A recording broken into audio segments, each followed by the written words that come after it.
Assalamualaikum warahmatullahi wabarakatuh. Innal hamdalillah nahmaduhu wa nasta'inuhu wa nastaghfiruh wa na'udzu billahi min shururi anfusina wa min sayyiati a'malina. May yahdihillahu fala mudilla lahu wa may yudlil fala hadiya lahu. Asyhadu an la ilaha illallah wahdahu la syarika lahu wa asyhadu anna Muhammadan abduhu wa rasuluh. Allahumma salli ala Muhammad wa ala alihi wa sahbihi ajma'in.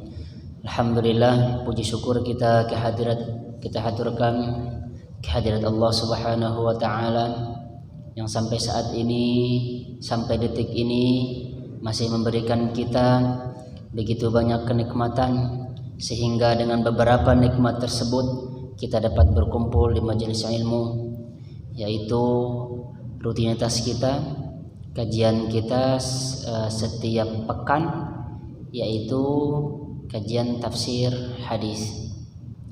Namun sebelum itu, seperti biasa kita awali dengan membaca surah Al-Kahfi ayat 1 sampai 10. Silahkan dibuka dulu sambil menunggu yang lain juga. A'udzu billahi minasy syaithanir rajim. Bismillahirrahmanirrahim. Alhamdulillahilladzi anzala ala 'abdihil kitaba wa lam yaj'al lahu 'iwaja qayyiman liyunzira ba'san syadidan min ladunhu wa yubashshiral mu'minin alladhina ya'maluna as-salihati anna lahum ajran hasana makithina fihi abada wa yunzira alladhina qalu ittakhadha Allahu waladan ma lahum bihi min ilmin wala liabaihim kaburat kalimatan takhruju min afwahihim yaquluna illa kadhiban fala'allaka bakhi'un nafsaka ala atharihim illam yu'minu bihadzal hadithi asafan. Inna ja'alna ma'alal ardi zinatan laha linabluwahum ayyuhum ahsanu amala wa inna laja'iluna ma'alaiha sa'idan juruzan. Am hasibta anna ashabal kahfi warraqimi kanu min ayatina ajaba idh awal fityatu ilal kahfi faqalu rabbana atina min ladunka rahman wahayyi lana min amrina rasyada. Shadaqallahul azim. Baik para hadirin yang dirahmati Allah Subhanahu wa taala, Rasulullah sallallahu alaihi wasallam bersabda, "Aku tinggalkan kalian dua perkara. Jika kalian berpegang teguh dengan dua perkara ini, maka kalian tidak akan sesat selama-lamanya." Apa dua perkara tersebut? Dua perkara tersebut adalah Al-Quran dan Sunnah. Al-Quran dan hadis-hadis sahih. Nah, alhamdulillah Al-Quran, tafsir Al-Quran sudah kita pelajari. Sekali khotam itu belum cukup, harus terus diulang-ulang. Karena berhubung kita sudah khotam 30 juz beserta tafsirnya juga, maka kita beranjak ke hadis yang paling sedikit sekarang maya, hadis Arba'in Nawawi, supaya kita tahu ini perkataan Rasulullah Shallallahu Alaihi Wasallam, ini larangan dari beliau, ini perintah dari beliau. Maka sekarang kita beranjak ke hadis yang ke-22. Silakan Bu Eli dibaca. Masya Allah, tuh luar biasa apa para jamaah, sederhana. Ya Rasulullah, kalau aku sholat wajib, tidak sholat sunnah. Kalau aku puasa wajib, tidak puasa sunnah. Dan kalau aku menghalalkan yang halal dan mengharamkan yang haram, apakah aku masuk surga? Jawaban Rasulullah sederhana, iya, kamu masuk surga. Sederhana sebenarnya mah cuman kita. Nah, kita inilah yang membuat perkara-perkara yang baru. Kalau Rasulullah menghalalkan, lakukan. Rasulullah mengharamkan, tinggalkan. Allah dan Rasul menghalalkan, lakukan. Allah dan Rasul mengharamkan, tinggalkan, selesai. Walaupun orang ini, sahabat ini ya bertanya, sholat mah sholat, tapi sholat yang wajib saja. Puasa tapi puasa yang wajib saja. Apakah dia tercela? Kata para ulama, tidak, dia tidak tercela. Dia melakukan yang wajib, dia menghalalkan yang halal, mengharamkan yang haram. Kita mau kebalik. Yang halal sepi, yang haram rame. Nah itu dia, makanya fitnah sekarang teh. Tuh, sederhana, walaupun orang juga sholat sunnah, puasa wajib, puasa sunnah, tapi tetap saja yang haram dihalalkan, yang halal sepi. Nah ini tetap sama saja, ini pelaku maksiat, itu orang-orang fasik namanya. Nah, jadi kalau dia ketika Rasulullah sudah menjawab iya kamu pasti masuk surga, di sini ada penjelasan bahwa surga itu apapun yang kita bayangkan tentang surga di muka bumi ini itu jauh-jauh dari apa yang kita bayangkan. Jadi surga itu ya kenikmatannya itu tidak pernah terlihat oleh mata. Senikmat-nikmatnya yang mata ibu lihat di dunia ini, nggak ada apa-apanya dibandingkan surga. Tidak pernah terdengar oleh telinga. Misal ada ustadz, ada guru kita mengatakan surga begini, gambaran umum saja. Akan tetapi surga itu jauh lebih bagus daripada apa yang kita dengar. Dan tidak pernah terbetik dalam sanubari manusia. Nanti kita lihat di surga, Ibu, ya. Di dalamnya ada apa? Ada buah-buahan, ada pohon kurma ada buah delima. Buah delima di sini gimana? Asam apa manis? Ada yang asam, ada yang manis. Di surga mah masya Allah tidak pernah kita rasakan. Pokoknya nama yang belum pernah kita rasakan di dunia ini nanti ada di surga, luar biasa merenak nama. Daging ada, air susu, madu dan lain sebagainya yang terbentuk dalam sebuah kenikmatan. Makanya orang-orang yang ada di surga nikmatnya saja, nikmat. Ibu misalkan suka es krim di dunia, alhamdulillah ada enak es krim. Saya juga suka es krim, Bang. Kalau dikasih es krim 1 ember habis enggak? Habis Bu ya. Besok misalnya habis, sekarang 1 ember gede ini habis sendiri. Kalau besok makan es krim lagi tidak? Pasti tidak, enak kitanya teh. Itulah di dunia. Kalau di surga tidak ada enak-enakan, tidak ada. Tidak ada rasa bosan, tidak ada. Termasuk ibu juga nanti bersama suami tidak ada bosan-bosanan, nggak ada. Tidak ada yang BAB, tidak ada. Semua kenikmatan saja. Tuh. Walaupun itu surga yang paling rendah saja, surga yang paling kecil seluas langit dan bumi. Tuh, seluas langit dan bumi. Udah susah ngebayanginnya, Bu. Selendangnya bidadari saja lebih baik daripada dunia dan isinya. Bagaimana kita ngebayangin cuman selendang doang? Kata Rasulullah, lebih baik daripada dunia dan isinya. Nah, itulah makanya sikap kita sebagai orang yang beriman, cukup kita mengimani saja, itu jadi motivasi kita untuk melakukan ibadah supaya kita lebih rajin lagi dalam beribadah. Itu dia ya.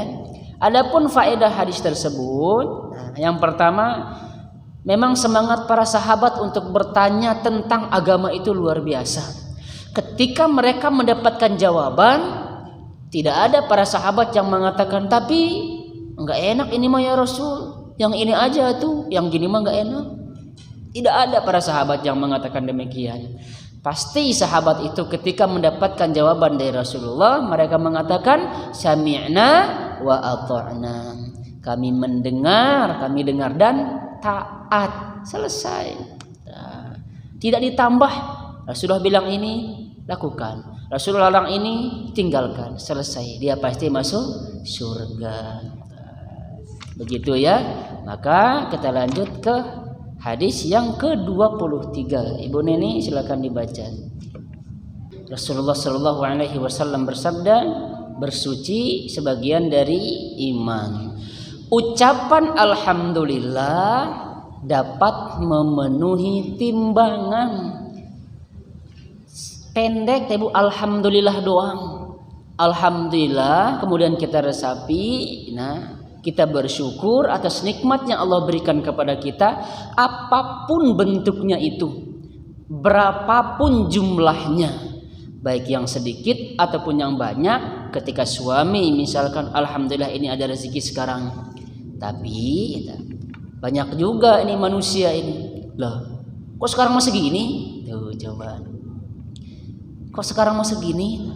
Kata Rasulullah, alhamdulillah itu adalah memenuhi, luar biasa, memenuhi timbangan.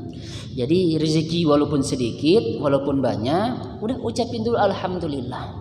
Kalau kita sudah alhamdulillah, kita ridho dengan takdir Allah itu, maka Allah akan tambahkan. Kita sudah baca ayatnya, la in syakartum la azidannakum wa la in kafartum inna adzabi lasyadid. Kalau bersyukur maka bahkan ditambah nanti. Tapi kalau orang kufur, dia bawaannya akan merasa terus kurang. Dan sifatnya manusia selalu merasa kekurangan. Makanya ada jawaban dari Rasulullah Shallallahu Alaihi Wasallam. Ucapkan alhamdulillah, maka itu akan memenuhi timbangan. Kalau kita nganggur, nggak ada kegiatan nih, apa istilah sekarang teh? Apa istilah sekarang, galau gitu, nggak ada kegiatan teh, nggak ada kegiatan. Apa istilah anak-anak sekarang? Saya lupa juga ya. Gabut tah. Kalau gabut, Bu Linda berarti ania gaul Bu Linda. Kalau gabut tah, baca aja alhamdulillah, subhanallah atau subhanallah, alhamdulillah, la ilaha illallah, Allahu akbar. Oh kepanjangan misal, ya sudah, alhamdulillah, Allahu akbar, atau subhanallah, alhamdulillah, Allahu akbar. Suatu subhanallah saja, subhanallah, subhanallah, subhanallah, itu memenuhi timbangan. Bahkan ucapan subhanallah dan alhamdulillah, keduanya memenuhi antara langit dan bumi. Hanya ucapan doang. Makanya ya dulu para sahabat ada yang mengadu kepada Rasulullah, ya Rasulullah, ini yang kaya-kaya ini yang punya duit, kata sahabat ya, mereka juga sholat sebagaimana kami sholat, mereka juga berpuasa sebagaimana kami berpuasa, tapi ya Rasulullah, kami tidak bisa sedekah seperti mereka yang banyak duitnya. Nah, kata sahabat. Sehingga pada saat itu Rasulullah memberikan berita gembira kepada masyarakat saat itu yang miskin-miskin. Apa kata Rasulullah? Bukankah subhanallah itu sedekah, alhamdulillah itu sedekah, Allahu akbar itu sedekah, ucapan-ucapan yang baik itu sedekah. Senyum kepada saudaramu itu adalah sedekah. Setiap suapan yang engkau berikan kepada suami, yang engkau berikan kepada istri, itu adalah sedekah. Maka setelah sholat itu para sahabat mengamalkan subhanallah, alhamdulillah, Allahu akbar, la ilaha illallah. Diamalkan. Setelahnya beberapa hari kemudian sahabat ini ngeluh lagi kepada Rasulullah. Ya Rasulullah, ternyata orang-orang kaya itu mendengarkan apa yang engkau berikan kepada kami, yang ucapan-ucapan sedekah tersebut. Dia mengamalkannya juga ya Rasulullah. Berarti mereka itu masih lebih mulia daripada kami. Semangatnya para sahabat. Apa kata Rasulullah? Rasulullah hanya senyum saja. Begitulah ya, Allah itu ya memberikan kepada siapa, memberikan kebaikan kepada siapa yang Dia kehendaki. Jadi cukup kita ya, kalau misalkan harta yang berupa uang itu sedikit, baca subhanallah yang banyak, baca istighfar yang banyak, baca Allahu akbar yang banyak, begitu dia. Nah, selanjutnya Al-Qur'anu hujjatul laka aw 'alaika. Al-Qur'an ini bisa menjadi hujjah, bisa menjadi pembela buat kita. Karena Al-Qur'an itu kan pembela buat kita dan bahkan menjadi musuh bagi kita. Buat siapa? Orang yang Al-Quran ini akan menjadi pembela bagi orang-orang yang membacanya, mentadabburinya, kemudian mengamalkannya. Puncaknya itu teh. Pertama, sudah saya jelaskan dulu ya. Mukjizat Al-Quran itu orang paham nggak paham, yang penting dia baca, dia dapat pahala. Dia terbata-bata membacanya, dia dapat 2 pahala. Kalau dia lancar, lebih lagi dia akan bersama malaikat, dinaungi oleh malaikat. Dia mentadabburinya jauh lebih bagus lagi. Kemudian setelah dia baca, dia tadabburi, maksudnya dia pahami ya, dia pahami, kemudian dia amalkan, itulah puncaknya keimanan. Puncak orang yang baca Al-Quran teh. Bagaimana dengan orang yang akan menjadi bumerang buat dia? Quran itu hanya disimpan saja sebagai aksesoris lemari, hiasan sebagai hiasan. Salat adalah cahaya tuh, salat adalah cahaya. Salat juga suatu ibadah yang pertama kali yang akan ditanya oleh Allah Subhanahu wa taala. Kalau salatnya saja tidak benar, salatnya saja masih belang betong, bolong-bolong, maka ibadah-ibadah yang lain itu akan cacat. Cacat dianya, tidak diterima. Salat dulu yang pertama, maka benerin dulu salat. Alhamdulillah kita kan juga sudah pelajari waktu itu ya, bagaimana sifat salat Rasulullah Shallallahu Alaihi Wasallam. Ada juga orang yang keluar di pagi harinya, kata Rasulullah, dia menjual dirinya. Menjual maksudnya apa? Kira-kira menjual dirinya. Yang tadi dia menghalalkan yang haram. Jadi, perintah padahal ya haram jauhi yang haram-haram tersebut. Ini mah pagi dia berangkat, dia menjual dirinya, menghalalkan yang haram. Tapi ada juga yang berjalan dalam kebaikan. Inilah orang-orang yang beruntung. Nah, begitulah dia ya di dalam hadis ini. Nah, oleh karena itu, maka dengan kesabaran yang kita miliki, kesabaran itu ada 2. Yang pertama, sabar dari maksiat kepada Allah Subhanahu wa taala. Ketika kita ingin melakukan kemaksiatan tapi kita tahan, sabar, itu sabar yang pertama. Kemudian sabar yang kedua, sabar dalam rangka taat kepada Allah Subhanahu wa taala. Sabar, Ibu. Zuhur salat. Sebentar lagi asar. Sabar, Ibu. Sabar dalam ketaatan. Sebentar lagi maghrib. Atau setelah sholat zuhur jam 1 ngaji. Ya ngaji, kata setan teh. Udah nggak usah ngaji siang-siang mah, bobo aja, kata setan. Maka kita harus bersabar dengan hal yang demikian. Lawan itu teh, lawan bisikan setan itu lawan. Berangkatlah ibu ke majelis ilmu siang-siang terik matahari itu. Alhamdulillah kita insya Allah akan dapat naungan nanti di akhirat. Nah, begitulah dia penjelasan singkat dari hadis ini. Alhamdulillah. Coba kalau kita resapi ya hadis ini namanya hadis qudsi. Hadis qudsi itu langsung dari Allah. Nah, kemudian disampaikan oleh Rasulullah Shallallahu Alaihi Wasallam. Tentunya karena ini hadisnya panjang, maka ini kita bagi dua. Ya. Jadi pekan depan kita bahas setengahnya. Apa kata Allah? Allah berfirman, wahai hambaku, sesungguhnya aku telah mengharamkan kezaliman atas diriku dan aku telah mengharamkan atas kalian. Maka janganlah kalian saling menzalimi. Ini mah sudah jelas itu ya. Keharamannya itu sudah jelas, tidak boleh satu sama lain saling menzalimi. Hadis yang seterusnya yang luar biasa. Wahai hambaku, semua kalian ini adalah sesat kecuali siapa yang aku beri hidayah. Kita mah kewajiban kita ini hanya menyampaikan, ya, kewajiban kita semua. Ajak orang-orang datang ke majelis ilmu, kemudian ada guru-guru kita, kewajiban mereka ini menyampaikan. Yang memberikan hidayah adalah Allah Subhanahu wa ta'ala. Ada lagi, wahai hambaku, kata Allah, kita dipanggil hamba. Kita dipanggil hamba, padahal kita ini kebanyakan melakukan maksiat, tapi Allah memanggil kita hamba. Coba di antara kita mah, tadinya misalkan baik-baikan, ngomongnya teh baik-baikan.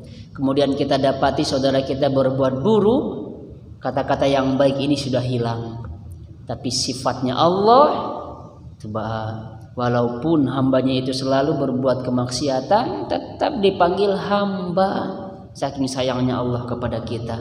Wahai hambaku, kalian semuanya kelaparan kecuali siapa yang aku beri kepadanya makanan. Siapa yang memberikan rezeki? Allah, Zat yang maha memberikan rezeki. Jadi kita tidak usah khawatir. Lebih-lebih kadang saya lihat ya, kekhawatiran orang tua, mereka terlalu khawatir masih sifatnya manusia para jamaah ya, tapi terlalu khawatir ini yang salah. Jangan khawatir terhadap rezeki anak-anakmu. Apa yang kita lakukan pertama? Didiklah mereka dengan ilmu agama. Kalau mereka soleh, pasti ini mah tidak mungkin Allah tidak memberikan dia rezeki. Kalau istilah namanya, Allah sudah jamin rezekinya. Kalau anak sudah soleh, anak sudah solehah, maka Allah jamin rezekinya. Kita sudah hafal juga ayatnya, ayat umum. Wa ma min dabbatin fil ardi illa 'alallah rizquha. Apapun siapapun yang hidup di muka bumi ini selagi dia masih bernyawa, maka Allah sudah jamin rezekinya. Maka kita tidak usah terlalu khawatir. Makanya kenapa kita banyak khawatir? Karena kita lebih mengedepankan ilmu-ilmu dunia ini dibandingkan ilmu agama. Sehingga hati kita selalu merasa was-was. Atau gimana anak saya nanti? Gimana anak saya nanti? Allah sudah memberikan kita petunjuk. Kalau anak-anak soleh, maka Allah sudah jamin rezekinya. Plus berkah. Udah, ini PR kita sekarang semua. PR kita semua ya. Apalagi di zaman fitnah ini. Di zaman dimana teknologi nomor satu dinomorsatukan. Ada juga anak-anak kecil, orang tuanya itu sekarang sudah diganti dengan HP. Anak kalau diambil orang tuanya, dia marah apa tidak? Marah. Pan sekarang mah sama HP terus, HP terus main game terus. Kita fasilitasi semuanya. Main game dari pagi sampai kapan? Pulang sekolah main game sampai larut malam. Sok diambil itu HP, kan karakter ibu itu sudah ada di HP tersebut. Jadi HP itu dianggap orang tuanya sekarang mah. Makanya jangan heran banyak yang kita lihat di berita-berita, beliin HP, kalau nggak beliin HP saya bakar rumah ini. Gara-gara nggak dibeliin HP, orang tua dibunuh. gara-gara nggak dibeliin HP. Masya Allah, luar biasa kejadian-kejadian di muka bumi di zaman sekarang ini. Karena sudah terbalik sekarang, fungsi orang tua itu sekarang diambil alih oleh HP.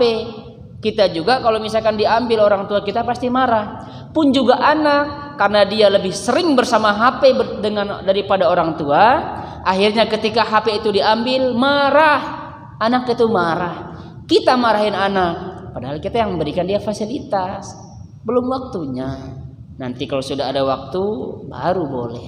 Ini mah anak PAUD aja, anak TK, Masya Allah HP terus-terusan. Bukannya tidak boleh, tapi kita yang mengatur, bukan anak yang mengatur kita. Sudah ya, selesai waktunya. Oh, anak nggak mau, ambil aja HP, ambil, biar dia tahu mana HP mah. Itu nak kurang ajar itu teh. Jangan dikasih, apalagi kalau dia minta uang misalnya, minta uang. Ma uang sini 5.000. Jangan dikasih. Supaya dia tahu bagaimana cara meminta yang baik. Kalau kita kasih terus mah ke dia 5.000. Nih. Mah biar cepat kasih we. Besok dia pasti ngelunjak. Makanya ngelawan orang tua terus. Kan dari kita. Ajari anak sopan santun. Kalau kamu tidak meminta dengan baik, maka nggak akan dikasih. Kalau anak kecil sudah dibiasakan, ketika dia minta nangis nih, nangis dia minta, tiba-tiba aja dia nangis minta uang, ibu kasih. Jadi apa alasan dia?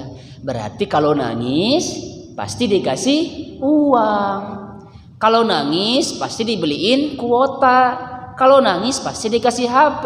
Makanya dia mah pegangannya kudu nangis, kudu teriak-teriak, guling-guling misalkan di mall misalnya. Biarin guling-guling di mall, Bu, biarin, Bu, nggak usah malu. Itu akan membentuk karakternya. Oh, berarti kalau saya guling-guling, ibu saya nggak ngasih saya. Kalau saya nangis-nangis, berarti nggak dikasih. Anak teh mikir, berarti kalau mau uang, kalau mau kuota, kalau mau HP, mintanya yang baik-baik. Maka secara otomatis karakter anak itu akan kebentuk. Ma, boleh minta tolong nggak? Tolong ambilin air. Pasti anak teh begitu. Minta ini. Kalau caranya baik itu kita kasih, itu akan jadi karakternya. Gitu, Bapak Ibu ya. Mudah-mudahan ini ada manfaatnya. Nanti lagi kita bahas panjang sekali ini hadisnya. Mudah-mudahan pekan depan Allah Subhanahu wa taala masih memberikan kita kesehatan, memberikan kita kesempatan dan nikmat, terutama nikmat kita berada di jalan yang lurus, jalan yang istiqomah. Kita baca doa kifatul majlis bersama-sama. Subhanakallahumma wa bihamdika asyhadu an la ilaha illa anta astaghfiruka wa atubu ilaik. Terima kasih banyak. Yang benarnya datang dari Allah, yang salahnya dari saya pribadi. Jangan diikutin. Terima kasih. Assalamualaikum warahmatullahi wabarakatuh.